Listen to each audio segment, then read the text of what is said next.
On nous disait, mais vos races locales, ça ne sert à rien, c'est bon pour les arts et traditions populaires. Si vous voulez être performant en tant qu'éleveur, il faut prendre des races spécialisées.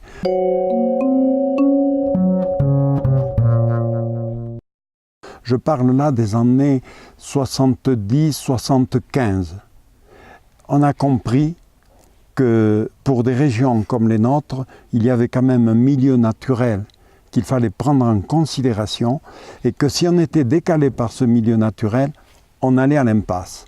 C'est à ce moment-là qu'on a dit la performance qui n'est marquée que par la bascule et le volu compteur, c'est pas fait pour nous. On est dans une situation qui nous entraîne à sortir d'un simple métier d'apporteur de matières premières. Il en est de l'élaboration de nos produits comme du soleil, il faut regarder à l'est.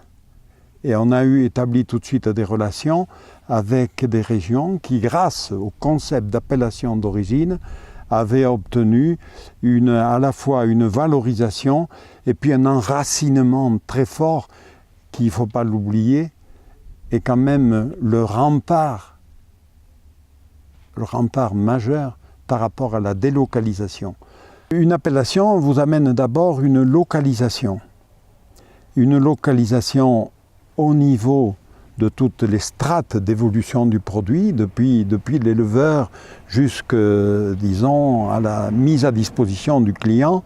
Le territoire bénéficie de tout ce que se représente d'apport et de mise en valeur d'une ressource locale, ça reste lié au territoire. Une appellation repose sur des critères forts que sont la transparence et la garantie. Tout ce qui se fait au sein de l'appellation doit être visible au grand jour, en permanence. Et puis la garantie, elle est quand même là, on doit reconnaître que l'appui institutionnel de la loi vous permet d'assurer une garantie.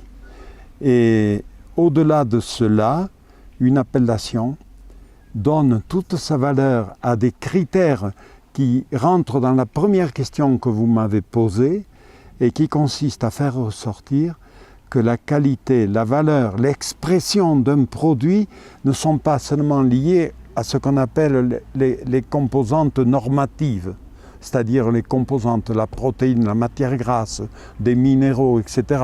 On peut énumérer, c'est devenu un peu ce que j'appelle la qualité administrative, qui a ses raisons d'être, mais dans des démarches plus orientées vers la matière première que par un produit identifié et démarqué. Alors, c'est à partir de l'application stricte et aussi je crois qu'on peut le dire, et ça vous va bien, d'une cohésion de tous les acteurs de la filière. La complémentarité est dynamique. On prend une appellation, et l'appellation ne commence pas uniquement chez le transformateur. Elle commence à l'origine du produit.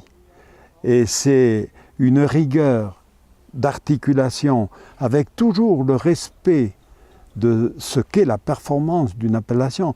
Alors c'est là qu'il est bon de rappeler, ça moi c'est pas moi qui l'ai inventé, je l'ai appris lors de mon temps de responsabilité à l'INAO, au contact des appellations dont on pouvait dire qu'elles étaient toujours performantes.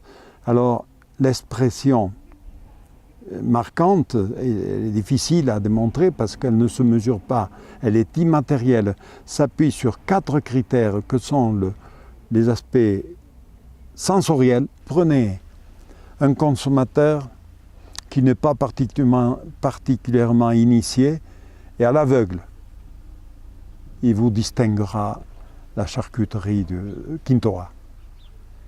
Même s'il n'est pas, parce que l'expression du produit, le travail que vous avez fait pour l'amener là où il est, comme il est, ne laisse personne insensible. J'ai fait le test quelques fois chez vous et ailleurs avec des produits qui venaient de chez vous.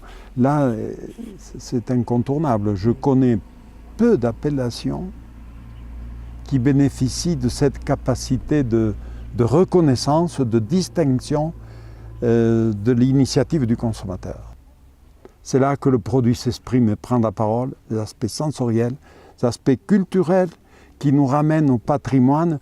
Et nous, c'est le patrimoine qui nous a dit un jour, attention, vous êtes sur un territoire qui a une vocation. Et on ne change pas de vocation comme ça du jour au lendemain sur des fantaisies ou sur des réactions éphémères. Et quatrième élément, l'émotionnel. Ça aussi, ça compte vis-à-vis du consommateur qui est prédisposé à ressentir des émotions quand il découvre la vérité d'un produit, sa localisation, et puis en dernier, l'esthétique. Et ce n'est pas à négliger, c'est l'approche globale du produit. Moi, je pense que dans votre secteur, ce Pays basque que j'aime beaucoup, vous êtes détenteur d'une panoplie de produits qui ont des points communs,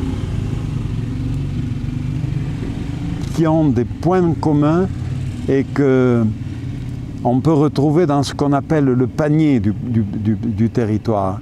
Et dans ce panier, nous avons ici, sur l'Aubrac, pu constater, il y a un panier de l'Aubrac, nous avons pu constater que les produits qui le composaient, voire les objets, détenaient un potentiel de plus-value qui se situait entre 25 et 30%. Ce n'est pas nous qui l'affirmons, c'est le CEMAGREF de Clermont-Ferrand qui est venu l'analyser, le mesurer.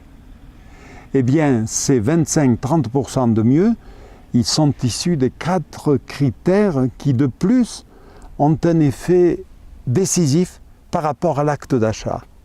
L'acte d'achat ne se fonde pas sur les qualités administratives.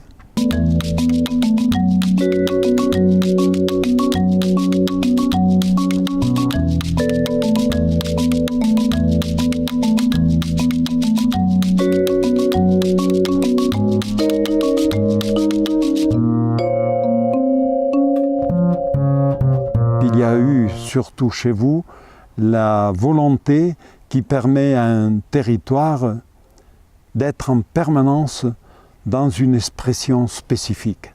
Et l'appellation d'origine, c'est ça également.